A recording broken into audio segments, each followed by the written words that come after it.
Hey there, boys and girls. So, pulled the motor out because I'm going to do some stuff to the car, and I was going to give John my clutch here. And it's the earlier model with the ring, and I found it like this. The ring is broken off and floating there. I don't know if you guys can see it, but they only tack welded it to whatever the little majigger is that holds it in there. Barely even, not even like fused into the metal on those two. This one still has a little bit. But that was, unfortunately, that's the EMPI part there. So, we'll have to find a little different thing to do to the ring on that. But, yep, we're making a little progress. Going to get this all pulled apart and do some stuff to that. And where did I get? I went over to VW Darren's. There we go.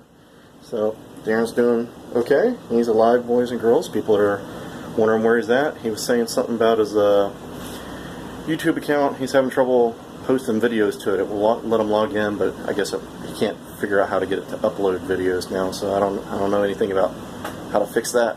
Maybe somebody that's actually out there knows how to do that, or had the similar problem can send him a reply or something like that on his channel.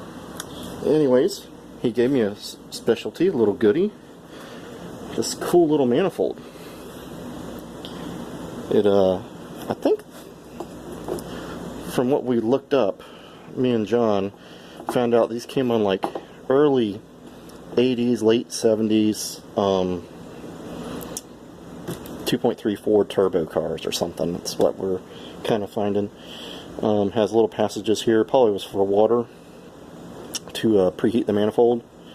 Has, of course, a bell for turbo inlet, which is bigger than mine. I'd have to run an adapter up. And then it looks like a progressive carburetor bolt pattern. I haven't checked it, but I may make use of this because the SU, I think, is at the end of its range for me. I think it's running into a fueling issue, and if you guys look at the float balls on these things, they are tiny.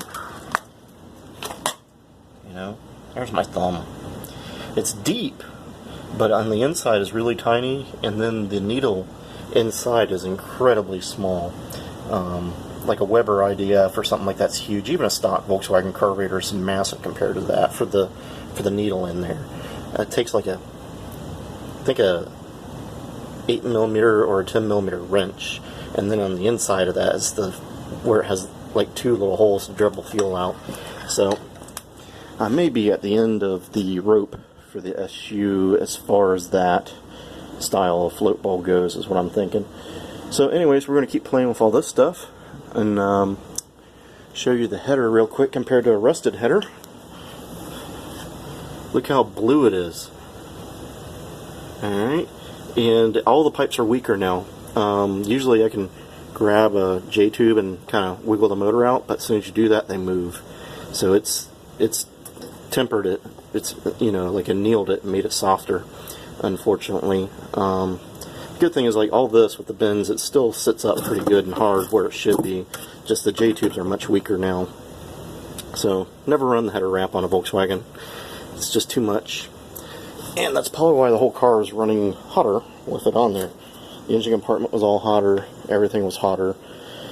You know, which is kind of backwards of what they tell you in all the videos I've seen out there. People are like, oh, the engine compartment's cooler. Well, it's on a V8 American car with a radiator, air blowing through it, not a Volkswagen. So stay away from that header wrap. Anyways, boys and girls, that's it for tonight. I'll probably go and get cleaned up because I got the motor dropped down. And was a little surprised to see my little ring from the clutch hanging out there. So anyways, if you're new to the channel, please like and subscribe. We're going to have something really fun planned with John's Baja. We should be working on that Saturday-ish. And we'll make some videos of that and post up. I'm sure John will put some videos up too. Hopefully he's working on his end of it, and I'm going to be working on my end of it. And we'll have a good old time. See you guys later.